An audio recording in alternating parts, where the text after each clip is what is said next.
Ya, Bismillah. Assalamualaikum warahmatullahi wabarakatuh. Waalaikumsalam warahmatullahi wabarakatuh.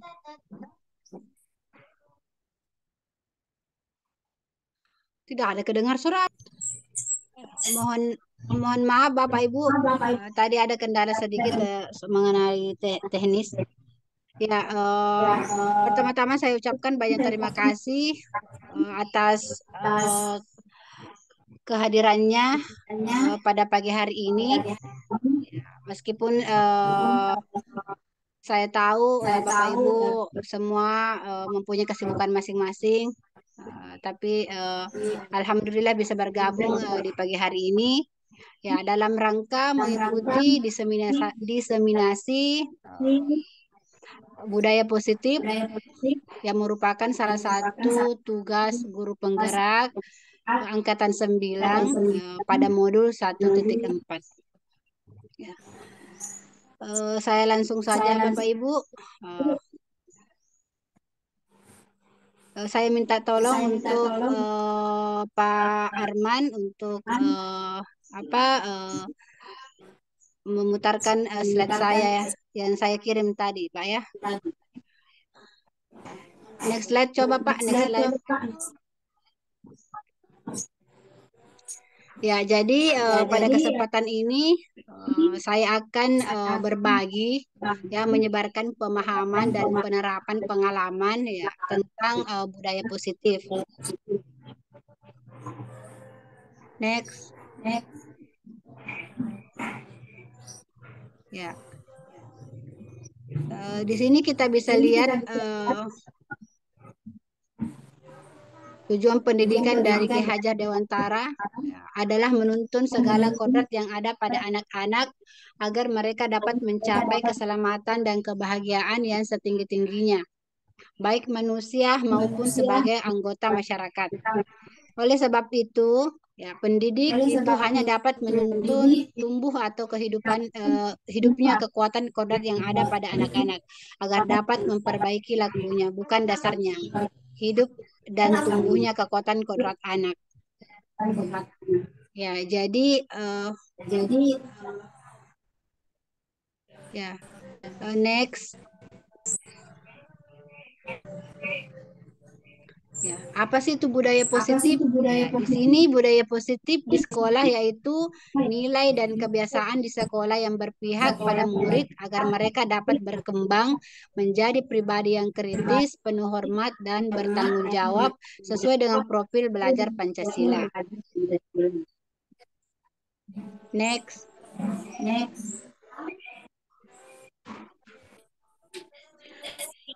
Ya, baik di sini kita bisa lihat Bapak Ibu ya konsep utama budaya positif ya. Jadi ini merupakan 7 konsep yang akan kita bahas pada hari ini ya yang akan saya bagikan pada hari ini ya mengenai budaya positif. Ada 7 yang akan kita bahas atau konsep budaya positif itu ada 7. Yang pertama itu perubahan paradigma belajar.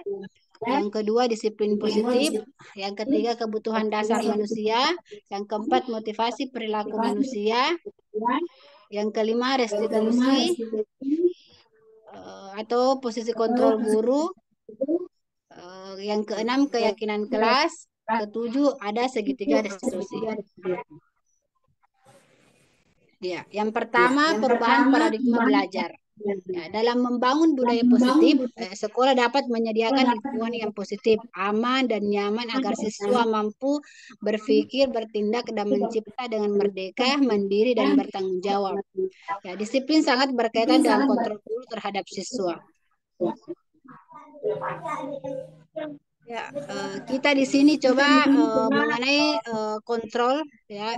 Coba kita di sini bermain. Ya, misalnya di sini Anda dan teman Anda akan melakukan kegiatan cobalah buka. Jadi kita akan bermain melihat bagaimana kontrol itu. Ya, misalnya tugas Anda adalah mengepalkan salah satu tangan Anda.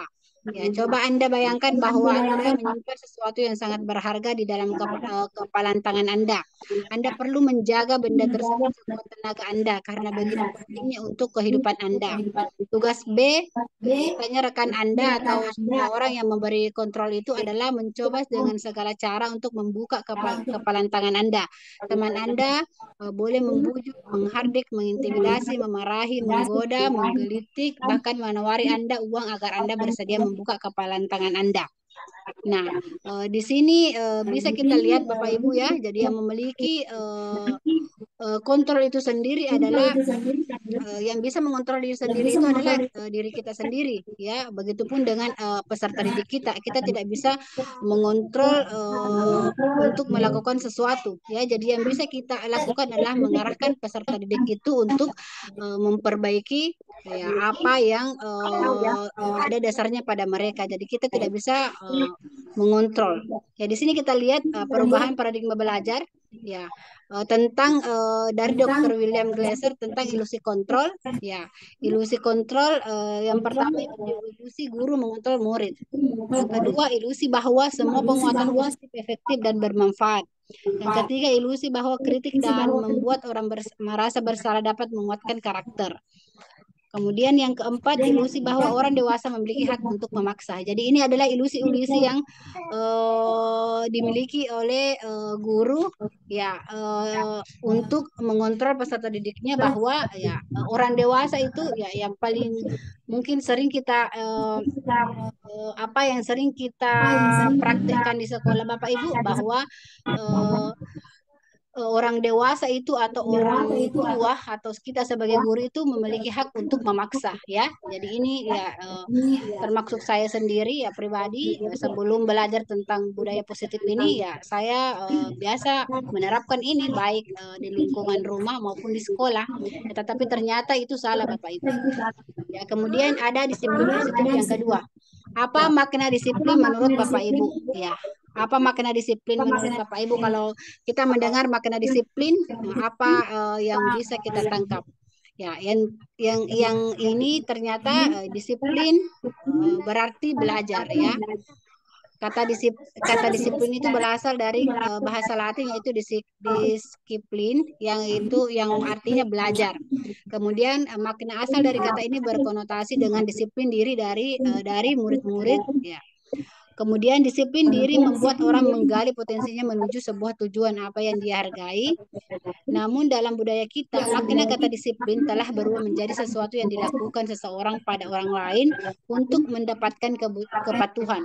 Kecenderungan umum adalah menghubungkan kata disiplin dengan ketidaknyamanan, ya bukan dengan apa yang kita hargai atau pencapaian suatu tujuan mulia. Ya, disiplin positif. Ya. Sebagai pendidik, ya, tujuan kita adalah menciptakan peserta didik yang memiliki disiplin diri, ya, sehingga mereka berperilaku mengacu kepada nilai-nilai kebajikan universal dan memiliki motivasi intrinsik dalam perubahan perilaku ke arah yang lebih baik. Ya, jadi disiplin positif ini merupakan salah satu cara penerapan disiplin yang bertujuan untuk menumbuhkan kesadaran serta memberdayakan peserta didik tanpa imbalan atau reward, ancaman ataupun hukuman. Ya, jadi ini adalah disiplin yang mau kita terapkan pada anak-anak didik kita itu adalah disiplin yang bagaimana mereka menyadari dari diri mereka ya tanpa imbalan, tanpa apa paksaan dari orang lain. Jadi tetapi kesadaran yang muncul dari diri peserta didik sendiri ya, sehingga ya disiplin itu, kebaikan itu, kebajikan itu bisa bertahan lama. Nah, di sini kita bisa lihat Bapak Ibu nilai-nilai kebajikan ya, nilai-nilai yang disepakati bersama lepas dari suku bangsa, agama, bahasa maupun latar belakangnya. Ya, contoh nilai kebajikan institusi atau organisasi ya, terutama dalam apa lingkungan sekolah kita. Ya, misalnya profil belajar Pancasila, beriman dan bertakwa pada Tuhan Yang Maha Esa dan berakhlak mulia, berkebinekaan global, gotong royong, mandiri, kreatif dan bernilai kritis. Kemudian ada ini untuk profil belajar Pancasila ini untuk apa di dunia pendidikan Ya, jadi ada beberapa nilai kebajikan yang bisa kita terapkan di situ. Ya. Next, next saja Bapak. Next, ya. Di sini ada ketiga, ya, kebutuhan dasar manusia. Ya. Jadi realitas atau kebutuhan setiap orang itu berbeda. Ya, kita harus berusaha memahami ya pandangan orang lain tentang dunia. Setiap orang memiliki gambaran yang berbeda, ya. Jadi kita harus menyadari Bapak Ibu bahwa ketika sesuatu melakukan sesuatu, ya, apakah itu tindakan yang benar, apakah tindakan yang salah, ya kita harus menyadari terlebih dahulu bahwa tindakannya itu, perilakunya itu pasti ada dasarnya, ya. Next slide, Pak.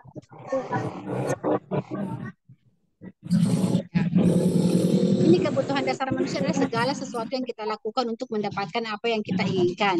Seluruh tindakan yang kita lakukan memiliki tujuan tertentu. Dan semua usaha terbaik yang kita lakukan adalah dalam rangka agar kebutuhan dasar kita terpenuhi dengan baik. Ya, jadi seperti yang saya tadi bilang bahwa setiap tindakan itu pasti ada dasarnya. Ya, mau tindakan salah ataupun baik itu pasti ada dasarnya. Kenapa seseorang itu melakukan tindakan seperti itu?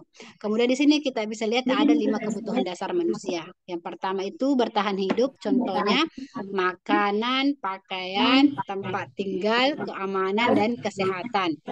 Ya, kemudian yang kedua ada kasih sayang dan rasa diterima. Ya, rasa diterima, dipedulikan, berbagi, kerjasama menjadi bagian dalam kelompok. Kemudian ada penguasaan yang implementasinya adalah harga diri, keinginan untuk dianggap, memimpin, berprestasi, diakui, dan didengar. Kemudian kebebasan, ya. Kebutuhan dasar yang keempat itu adalah kebebasan, yaitu implementasinya adalah mandiri, memiliki pilihan, mencoba hal baru, mampu mengendalikan arah dirinya.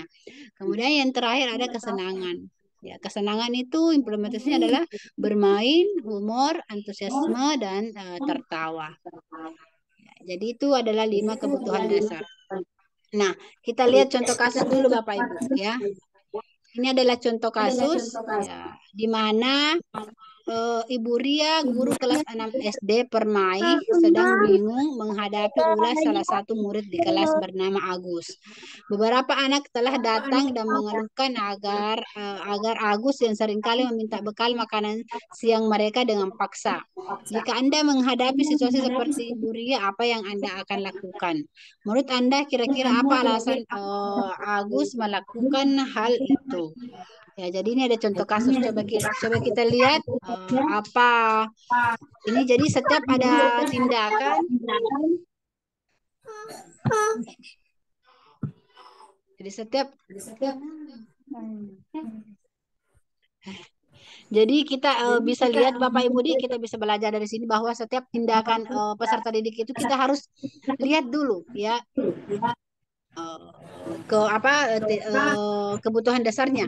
Ya, misalnya dalam konteks tadi Bu Ria, sebaiknya mencari tahu alasan Agus melakukan tindakan tersebut agar mengetahui kebutuhan mana yang sedang berusaha dipenuhi oleh Agus. Yang pertama itu kan si Agus ini selalu meminta makanan bekalnya teman-temannya. Nah, yang pertama ini bertahan survival, ya, atau bertahan hidup. Agus lapar dan orang tuanya tidak membawakannya bekal makan siang. Kemudian yang kedua ada perhatian dan kasih sayang. Teman Agus jadi perhatian. Jadi ketika Agus melakukan hal tersebut, tindakan tersebut, ya temannya pasti akan untuk memperhatikan. Jadi mungkin saja Agus ini membutuhkan perhatian. Kemudian ada kekuatan. Yang ketiga, dia merasa hebat karena temannya jadi takut dan menuruti keinginannya. Nah, jadi mungkin saja ini dasarnya. Kemudian ada yang keempat, ada kebebasan. Agus merasa bosan dengan bekal yang dibawakan oleh orang tuanya karena selalu bekal yang sama. Yang kelima, kesenangan. Agus hanya iseng dan dia menikmati ekspresi wajah temannya yang kesal. Ya, jadi ketika murid-murid kita Bapak Ibu melakukan suatu tindakan, kita harus cari tahu dulu, ya, apa dasarnya, ya, kebutuhan dasar apa yang tidak dipenuhi sehingga dia melakukan hal tersebut. Sehingga setelah kita tahu, ya, baru kita mencari solusi bagaimana penerapannya. Jadi tidak langsung dihukum, tidak langsung disuruh berlari seperti itu, ya. Jadi harus kita cari tahu dulu Kenapa dia melakukan seperti itu? Ya, jangan langsung menjustifikasi bahwa si Agus ini nakal dan sebagainya. Ya, ya semua perilaku itu memiliki tujuan. Bisa kita lihat di sini. Ya. Yang keempat ini adalah semua perilaku memiliki tujuan. Motivasi perilaku manusia. Jadi ada motivasi perilaku manusia ya. Jadi ada tiga. Ada yang satu itu motivasi intrinsik dan dua itu motivasi ekstrinsik. Jadi motivasi ekstrinsik itu adalah motivasi dari luar ya. Yang didapatkan dari luar ada dua, yaitu yang pertama untuk menghindari ketidaknyamanan atau hukuman. Ya, jadi ini motivasi yang pertama yang kenapa mereka itu melakukan suatu tindakan yang untuk menghindari ketidaknyamanan atau hukuman. Kemudian yang kedua, untuk mendapatkan imbalan atau penghargaan dari orang lain. Jadi ini kedua ini adalah motivasi ekstrinsik dari luar. Ya, kemudian yang ketiga, ya ada motivasi intrinsik atau motivasi dari dalam diri. Dan ini yang paling penting Bapak Ibu ya. Jadi motivasi untuk menjadi orang yang mereka inginkan dan menghargai diri sendiri dengan nilai-nilai yang mereka percaya. Jadi dengan motivasi intrinsik ini yang dari dalam diri ini ya itu akan bertahan lama karena muncul dari kesadaran. Ya, beda dengan motivasi yang kedua tadi itu Bapak Ibu, itu dari pengaruh orang lain. Jadi kapan misalnya tidak ada imbalan, misalnya tidak ada ancaman, ya mereka tidak bakalan melakukan suatu perilaku atau tindakan yang baik atau yang diharapkan. Ya, beda dengan kalau motivasi intrinsik ya yang ya jadi yang harus kita lakukan adalah membangun ya motivasi intrinsik itu pada jiwa-jiwa peserta didik kita. Nah, di sini kita bisa lihat Bapak Ibu ya, ada perbedaan hukuman, konsekuensi, dan restitusi. Ya, hukuman ya tidak terencana atau tiba-tiba. Murid tidak tahu apa yang akan terjadi, tidak dilibatkan. Jadi maksudnya di kalau hukuman itu ya terjadi secara tiba-tiba, kemudian murid tidak tahu ya kesepakatan dia tidak dilibatkan ya langsung kenapa terjadi hukuman seperti itu. Kemudian bersifat satu arah ya bersifat satu arah karena hanya orang yang menghukum itu yang mempunyai kontrol kemudian berupa hukuman fisik atau psikis. Kalau konsekuensi ya, terencana ya disepakati sesuai peraturan. Ya, jadi itu bedanya. Kalau hukuman tadi itu tidak direncanakan, tapi kalau konsekuensi terencana disepakati sesuai peraturan, kemudian murid tetap dibuat tidak nyaman. Kemudian sikap guru selalu memonitor murid. Nah, kalau restitusi, ya, proses menciptakan kondisi bagi murid untuk memperbaiki kesalahan, kemudian proses kolaboratif yang mengajarkan murid untuk mencari solusi sendiri. Ya, Bapak Ibu, kita bisa lihat dari ketiga pilihan ini ada hukuman, ada konsekuensi, dan restitusi. Ya, tentu restitusi yang paling baik untuk kita terapkan. Ya,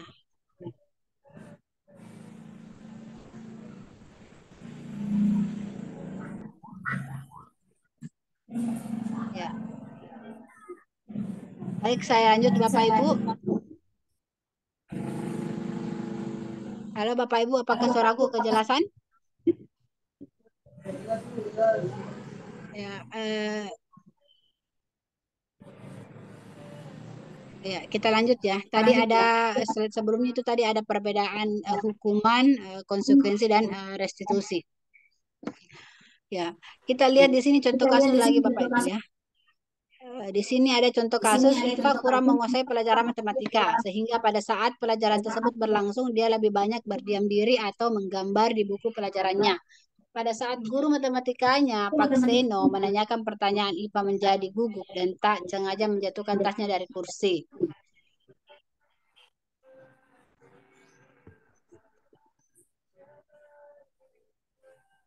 Iya. Serta tiba-tiba menjadi gagap pada saat berupaya menjawab. Seluruh kelas pun tertawa melihat perilaku Iva yang secara tergagap dan terkejut tersebut. Pak Seno pada saat itu membiarkan teman-teman Iva menertawakan Iva yang tergagap dan malu luar biasa dan malahan minta Iva untuk maju ke dalam dan berdiri dalam kelas sambil menunjuk hidungnya karena tidak bisa menjawab pertanyaan Pak Seno. Kelas makin gaduh dan anak-anak pun tertawa melihat Iva di depan kelas memegang ujung hidungnya. Nah, pertanyaannya, apakah Anda setuju dengan tindakan Pak Seno terhadap Iva? Mengapa? Kemudian menurut Anda tindakan Pak Seno terhadap Iva adalah sebuah hukuman atau konsekuensi? Mengapa? Ya, jadi ya kita bisa lihat di sini ya, menurut Bapak Ibu bagaimana? Apakah tindakan dari Pak Seno itu merupakan layak untuk dilakukan? Apakah merupakan hukuman, konsekuensi atau restitusi? Nah, coba next slide, Pak. Ya. Nah, coba kita berlatih di sini, Bapak Ibu, ya. Kita berlatih di sini. Hukuman atau konsekuensi yang pertama, lari mengelilingi lapangan basket 2 kali karena terlambat hadir sekolah. Ini apakah hukuman atau konsekuensi? Ya, hukuman ya. Kemudian membersihkan coretan yang dibuatnya di meja tulis. Ini apakah hukuman atau konsekuensi? Ya, konsekuensi. Murid diminta untuk, ya coba kita lihat. Next slide saja Pak, next slide. Ya, di sini ya. Jadi lari mengelilingi lapangan basket 2 kali karena terlambat hari sekolah adalah hukuman. Kemudian membersihkan coretan yang dibuatnya di meja tulis adalah konsekuensi. Murid diminta untuk push up 15 kali karena tidak menggunakan masker di sekolah adalah hukuman. Menggantikan kertas tugas teman yang telah dicoret-coret adalah konsekuensi. Berjemur di lapangan basket pada pukul 12 siang karena mengobrol dengan teman adalah hukuman. Murid diminta bertelanjang kaki sepanjang hari karena tidak menggunakan sepatu warna hitam adalah hukuman. Kemudian berdiri di depan kelas sambil mengangkat kaki satu karena tidak bisa menjawab pertanyaan adalah hukuman. Ya, jadi ini mungkin hal-hal yang sering kita lakukan, yang sering kita implementasikan, praktekkan di dari sekolah, Bapak Ibu ya. Jadi itu adalah bentuk hukuman semua dan sebagian adalah konsekuensi. Nah, kita masuk di posisi restitusi atau posisi kontrol guru yang kelima. Ya. Jadi hal yang harus kita lakukan yang sebaiknya kita implementasikan di sekolah itu tadi bukan hukuman atau bukan konsekuensi ya, tetapi kita kembali kepada restitusi. Nah, restitusi sendiri itu ada 5 ya. Ada penghukum, ya, posisi kontrol guru. Ya, jadi restitusi adalah posisi kontrol guru, ya, guru yang mengontrol. Ya, ada 5 itu. Yang pertama itu adalah menghukum, penghukum, kemudian ada merasa bersalah. Ya, kita guru membuat murid kita merasa bersalah, kemudian ada sebagai guru dengan teman murid sebagai teman, kemudian sebagai pemantau dan sebagai manajer. Nah, kelima ini restitusi ini yang manakah yang sebaiknya dilakukan? Ya, kita next slide dulu. Kita lihat dulu yang mana itu penghukum, yang mana pembuat merasa bersalah. Nah, ini di sini ada tabel, ya semoga jelas ya Bapak Ibu. Ada penghukum, ada pembuat merasa bersalah, ada teman, pemantau, dan manajer. Next slide Bapak. Ya, di sini ada posisi kontrol guru. Ya, misalnya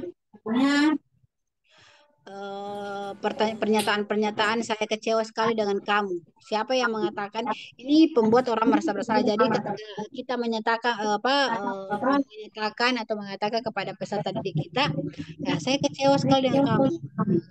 Kenapa kamu tidak datang selalu tepat waktu? Saya kecewa dengan kamu. Saya akan dimarahi oleh kepala sekolah jika kamu selalu datang terlambat. Nah, ini adalah kata-kata yang membuat atau pembuat orang merasa bersalah. Jadi ketika kita mengatakan ini, siswa akan merasa bersalah dan akan terbebani. Kemudian kamu tidak pernah benar. Coba belum Pak, kamu tidak pernah benar melakukannya. Kamu selalu salah dan sebagainya, itu adalah penghukum. Ya. Kemudian ayolah lakukanlah demi Bapak Ibu. Ayolah nak, bantulah Ibu. Kamu tidak kasihan dengan diri. Nah, ini adalah posisi kontrol sebagai teman. Guru di sini berperilaku sebagai teman. Kemudian sebagai pemantau, apakah kamu mau mendapatkan stiker bintang hari ini?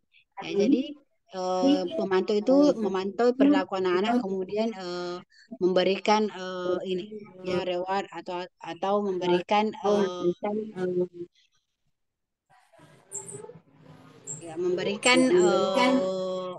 masukan ya terhadap perilaku yang dibuat.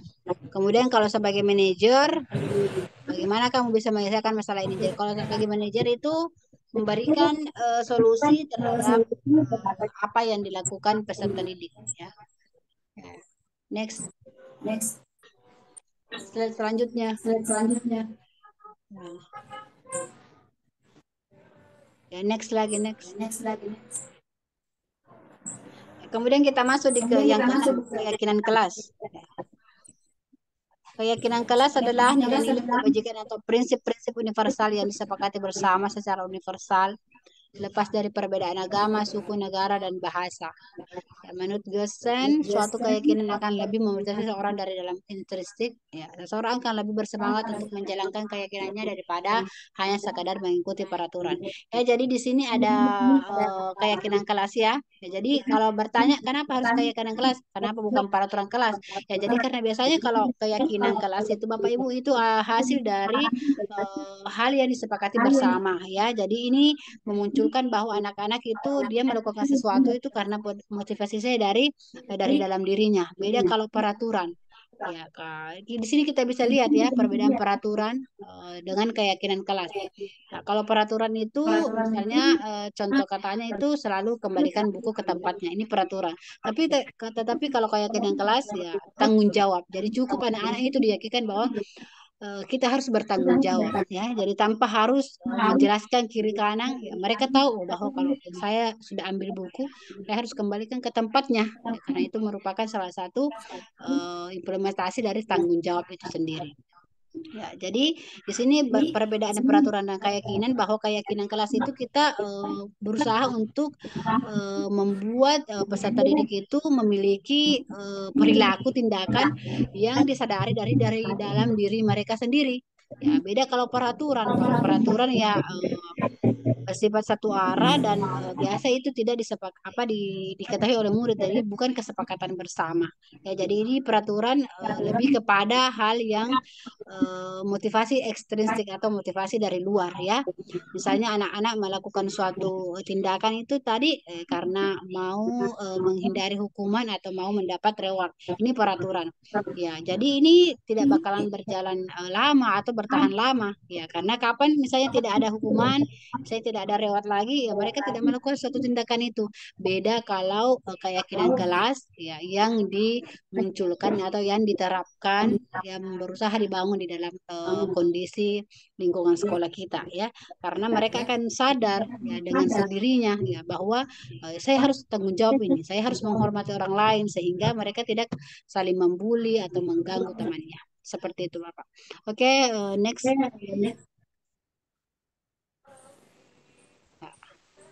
Ya, bagaimana sih caranya membentuk keyakinan kelas itu? Ya, jadi ada beberapa caranya. Yang pertama itu ya keyakinan kelas bersifat lebih abstrak ya daripada peraturan yang lebih rinci dan konkret. Jadi keyakinan kelas itu abstrak. Kalau peraturan itu rinci. Kembalikan buku, simpan sepatu seperti itu. Itu peraturan. Kemudian yang kedua